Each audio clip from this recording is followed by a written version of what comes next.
آج کی بابرکت شب نور، شب برات کے نام سے معروف اور مشہور ہے۔ اس بابرکت شب کے دامن میں اتنی برکتیں اور اتنی رحمتیں ہیں کہ اللہ جل شانہ گناہ گاروں کو جہنم کی آگ سے آزاد فرما دیتا ہے۔ ام المومنین سیدہ طیبہ طاہرہ سیدہ عائشہ صدیقہ رضی اللہ تعالی عنہا فرماتی ہیں، ایک دن میں دیکھا کہ حضور میرے حجرہ میں نہیں ہیں، تو میں حضور کو تلاش کرنے نکلی۔ جنت البقیع میں آسمان کی طرف سر اٹھائے حضور اللہ سے التجائیں کر رہے تھے۔ مجھے دیکھا تو ارشاد فرمایا، عائشہ کیا تم نے یہ سمجھا کہ اللہ کا رسول تم سے زیادتی کرے گا؟ فرماتی ہیں میں نے عرض کی، یا رسول اللہ صلی اللہ علیہ وسلم، میں یہ سمجھا شاید آپ کسی زوجہ محترمہ کے حجرہ میں تشریف لے گئے ہیں۔ فرمایا آج لیلۃ النصف من شعبان، شعبان کی 15ویں رات ہے، درمیانی شب ہے۔ اس رات کو اللہ تعالی جل شانہ آسمان دنیا پہ نزول اجلال فرماتا ہے اور قبیلہ بنو کلب کی بکریوں کے بالوں سے زیادہ لوگوں کو جہنم کی آگ سے آزاد کر دیتا ہے۔ قبیلہ بنو کلب عرب کا بہت بڑا قبیلہ تھا جو بھیڑ بکریاں پالتے تھے اور لاکھوں کی تعداد میں ان کی بکریوں اور بھیڑوں کے ریوڑ تھے۔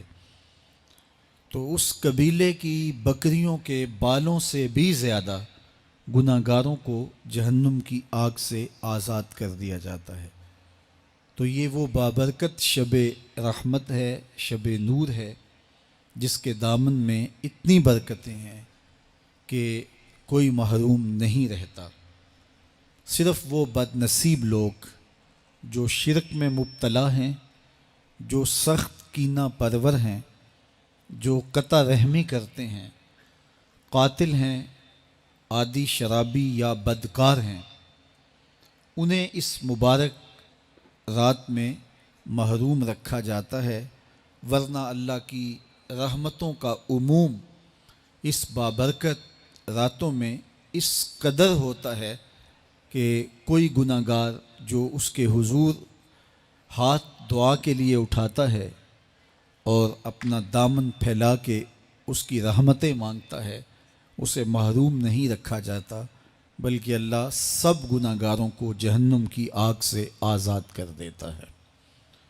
ایک روایت میں آتا ہے کہ اللہ لیلۃ النصف من شعبان، شعبان کی 15ویں رات کو آسمان دنیا پہ اپنی رحمتوں سے جلوہ گر ہوتا ہے اور فرماتا ہے کوئی رزق مانگنے والا، میں اس کی جھولیاں بھر دوں، ہے کوئی مغفرت طلب کرنے والا، میں اس کے گناہ معاف کر دوں، ہے کوئی مجھ سے عافیت مانگنے والا، میں اس کو عافیتوں سے نواز دوں، ہے کوئی فلاں چیز مانگنے والا، ہے کوئی فلاں چیز مانگنے والا، اس کی رحمتیں آواز دیتی ہیں، اور یہ آواز غروب آفتاب سے لے کر کے طلوع فجر تک مسلسل بندوں کو دی جاتی ہے، اور بندے اس کے حضور اگر دست طلب دراز کریں، اپنی جھولی پھیلائیں، تو اللہ تعالیٰ ان کو ان کے مانگنے سے بھی زیادہ عطا فرماتا ہے۔ اس امت کو اللہ تعالیٰ نے اس طرح کی راتیں دے کر کے مغفرت، بخشش، غفران اور رحمتوں کی فراوانی نصیب کی ہے۔ میرے حضور نے ارشاد فرمایا، ایک شخص صبح سے لے کے ظہر تک مزدوری کرتا ہے، اس کو ایک قیراط ملتا ہے۔ ایک ظہر سے لے کر عصر تک مزدوری کرتا ہے، اس کا وقت تھوڑا ہے لیکن اس کو بھی ایک قیراط ملتا ہے۔ اور تیسرا شخص عصر سے لے کر مغرب تک مزدوری کرتا ہے، اس کو 2 قیراط ملتے ہیں، جبکہ اس کا وقت دونوں سے کم ہے۔ فرمایا پہلی مثال یہود کی ہے، دوسری مثال نصارہ کی ہے، اور تیسری مثال میری امت کی ہے کہ اس کو تھوڑے عمل پر زیادہ ثواب دیا جاتا ہے۔ تو یہود اور نصارہ نے اس پہ برا منایا تو حضور علیہ السلام نے فرمایا کہ اللہ نے ان کے اجر میں تو کمی نہیں کی، لیکن مسلمانوں کو زیادہ اجر دے دیا، تو یہ اس کی کرم نوازی ہے۔ تو یہ تھوڑے وقت کی عبادتیں اور چند راتوں کی بیداری اور مخصوص اوقات میں اللہ کے حضور عبادت و ریاضت ایک گناہ گار کو کہاں سے کہاں تک پہنچا دیتی ہے، اس کے گناہوں کی معافی کا ذریعہ بھی بنتی ہے اور درجات کی بلندی کا سبب بھی۔ دیکھیے لیلۃ القدر ایک رات 1000 مہینے کی عبادتوں سے بہتر قرار پاتی ہے۔ اسی طرح دیگر مواقع ہیں کہ اللہ تعالیٰ اس امت کے لیے رکھے ہیں، رحمت رب بہانہ می طلب، اور یوں بھی پڑھا گیا رحمت رب بہانہ می طلب۔ اس کی رحمتیں قیمت نہیں مانگتی اور اس کی رحمتیں بہانہ تلاش کرتی ہیں، تو وہ اپنے بندوں کو بخشنے پہ آمادہ ہے اگر وہ اپنا دامن طلب پھیلائیں۔ قرآن مجید میں ایک مقام دیکھیے کتنا دل آویز ہے، فرمایا ما یفعل اللہ بعذابکم، اللہ تمہیں عذاب دے کے کیا کرے گا؟ اس کی یہ چاہت نہیں ہے کہ تمہیں عذاب میں مبتلا کرے، اس کی چاہت یہ ہے کہ تم اس کی چوکھٹ پہ آؤ، جھولی پھیلاؤ، اس سے خیرات اور رحمت مانگو، اور وہ تمہارے ماضی کے سارے گناہ معاف کر کے، ساری غلطیاں معاف کر کے تمہیں اپنی رحمتوں سے مالا مال فرما دے۔ تو وہ بندوں کو بخشنے پہ، بندوں کی مغفرت کرنے پہ آمادہ ہے اور اس کی رحمتیں بہانے تلاش کرتی ہیں۔ اللہ اکبر۔ اور دوسری جانب اس کے بندے، اس کے مملوک، اس کی مخلوق، اور مخلوق کی گناہ گار اور نیکوکار اس کی رحمتوں کے طالب ہوتے ہیں، بلکہ وہ گناہ کرنے کے بعد جب معافی مانگتے ہیں تو اللہ کو یہ معافی بہت پسند ہے۔ معافی مانگنا، اس کے حضور اپنے دامن کو پھیلانا، وہ اس کو بہت زیادہ محبوب ہے۔ انسان کی فطرت کے اندر گناہ رکھا گیا ہے۔ آگ، ہوا، مٹی، پانی، یہ ان 4 چیزوں کا مرکب ہے۔ اس کے جو عناصر ہیں اس میں کبھی اعتدال قائم نہیں رہتا اور اس سے گناہ سرزد ہو جاتے ہیں۔ گناہ کرنے کے بعد بندے کا اس گناہ پہ اصرار کرنا، اڑ جانا، ضد کرنا، توبہ نہ کرنا، اللہ کو یہ پسند نہیں۔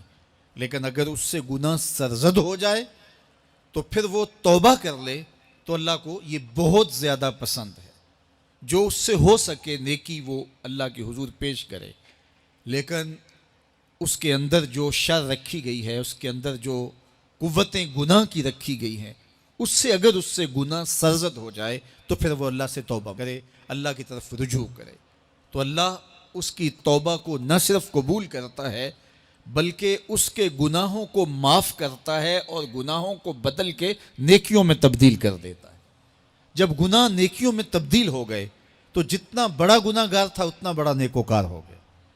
حضرت سیدنا عمر رضی اللہ تعالیٰ عنہ بازار میں جا رہے تھے تو ایک شرابی نے ہاتھ میں بوتل پکڑی تھی شراب کی، تو حضرت عمر ہاتھ میں درہ رکھتے تھے اور آپ کا جاہ و جلال دیدنیت ہوتا، تو جو ہی حضرت عمر رضی اللہ تعالیٰ عنہ کو اس نے دیکھا تو ڈر گیا اور دل ہی دل میں کہا اے اللہ آج عمر کے قہر سے بچا لے، میں تیری بارگاہ میں سچی توبہ کرتا ہوں، اور جلدی سے شراب کو بغل میں چھپا لیا۔ اتنے میں حضرت عمر سر پہ پہنچ گئے اور گرج کر کڑک کے کہا کہ یہ تیری بغل میں کیا ہے؟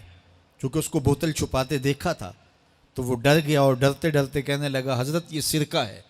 اب تھی تو شراب، لیکن ڈرتے ہوئے بولا حضرت سرکہ ہے۔ تو حضرت عمر نے کہا نکال۔ جب نکالا تو شراب نہیں تھی، واقعی سرکہ بن چکا تھا۔ تو جب اللہ کے حضور کوئی توبہ کرتا ہے اللہ اس کے گناہوں کو بدل کے نیکیوں میں تبدیل کر دیتا ہے۔ حدیث پاک میں آتا ہے کہ قیامت کے دن اللہ ایک شخص کو کہے گا کہ اپنا نامہ اعمال پڑھ، تو وہ نامہ اعمال پڑھنے لگ جائے گا، تو نامہ اعمال کے اندر چھوٹے گناہ بھی ہوں گے، بڑے گناہ بھی ہوں گے، تو اللہ سے حیا کرتے ہوئے، شرم کرتے ہوئے وہ بڑے بڑے گناہوں کو چھوڑتا جائے گا اور چھوٹے چھوٹے گناہوں کو پڑھتا رہے گا۔ جب وہ سارے گناہ پڑھ چکے گا اور کتاب ختم ہوگی تو اللہ تعالیٰ اسے فرمائے گا، میرے بندے تو نے یہ جتنے گناہ پڑھے ہیں میں نے سب کو بدل کے نیکیوں میں تبدیل کر دیا۔ تو بندہ کہے گا، اللہ ابھی تو میرے بڑے بڑے گناہ رہتے ہیں جو میں نے پڑھے ہی نہیں۔ فَضَحِكَ النَّبِيُّ حَتَّى بَدَتْ أَنْيَابُهُ، حضور جب یہ بیان فرما رہے تھے تو حضور اتنا مسکرائے کہ صحابہ نے حضور کی داڑھیں دیکھ لی۔ تو پہلے وہ بڑے بڑے گناہ چھوڑے جا رہا تھا، لیکن جب اللہ فرمائے گا کہ میں تیرے گناہوں کو بدل کے نیکیوں میں تبدیل کر دیا، تو وہ کہے گا ابھی تو بڑے بڑے گناہ رہتے جو میں نے ابھی پڑھے ہی نہیں۔ تو جب کوئی بندہ اس کے حضور توبہ کرتا ہے، اللہ یہ نہیں دیکھتا اس نے گناہ کتنے کیے ہیں، یہ دیکھتا ہے بندہ آیا میری چوکھٹ پہ ہے تو اللہ اس کے پچھلے سارے گناہ معاف فرما دیتا ہے۔ اللہ اکبر۔ میرے اور آپ کے آقا و مولا نے اللہ کے حضور توبہ کرنے اور اس پر اللہ کی خوشی اور اللہ کی خوشنودی کا ذکر کرتے ہوئے ایک مثال بیان فرمائی کہ ایک شخص صحرا میں سفر کر رہا تھا، تو وہ ایک درخت کے نیچے دوپہر کاٹنے کے لیے، سستانے کے لیے رک گیا اور درخت کے ساتھ اپنے اونٹ کو باندھ دیا اور خود لیٹ گیا تاکہ دوپہر کاٹ لوں۔ تھوڑی دیر کے بعد جب اس کی آنکھ کھلی تو اس نے کیا دیکھا کہ اونٹ ماں ساز و سامان کے ساتھ غائب ہے۔ اب صحرا میں اونٹ کا گم ہو جانا گویا زندگی چلے جانے کے مترادف ہے۔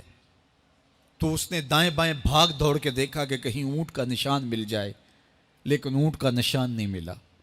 تا حد نظر کوئی انسانی آبادی نہیں۔ وہ بھاگا اور تھک ہار کے دوبارہ اسی درخت کے نیچے بیٹھ گیا اور پیاس سے ہلکان ہوا جا رہا تھا اور درخت کے ساتھ ٹیک لگا کے لیٹ گیا اور موت کا انتظار کرنے لگا۔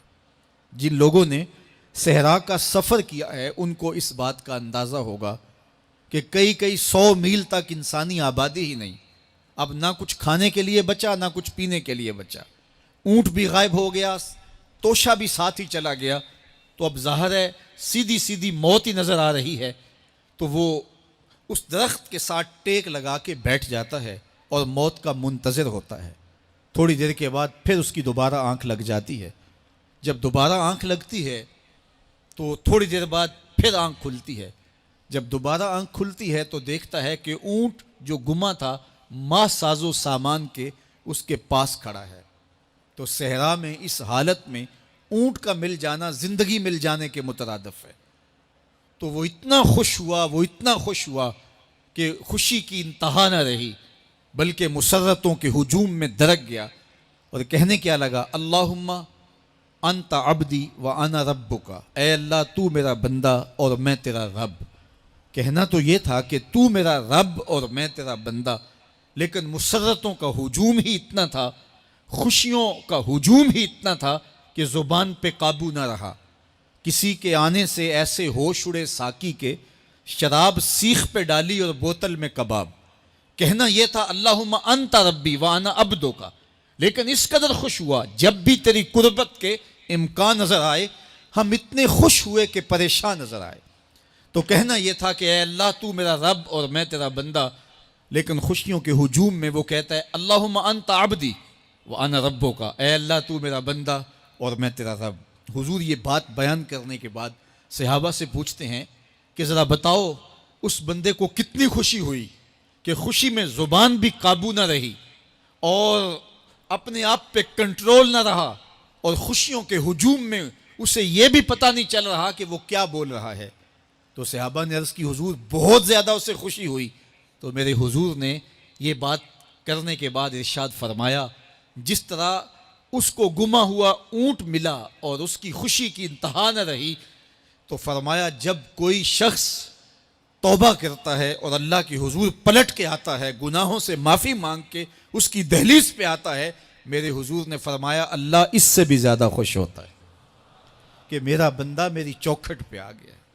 تو وہ یہ چاہتا نہیں کہ اپنے بندوں کو عذاب دوں،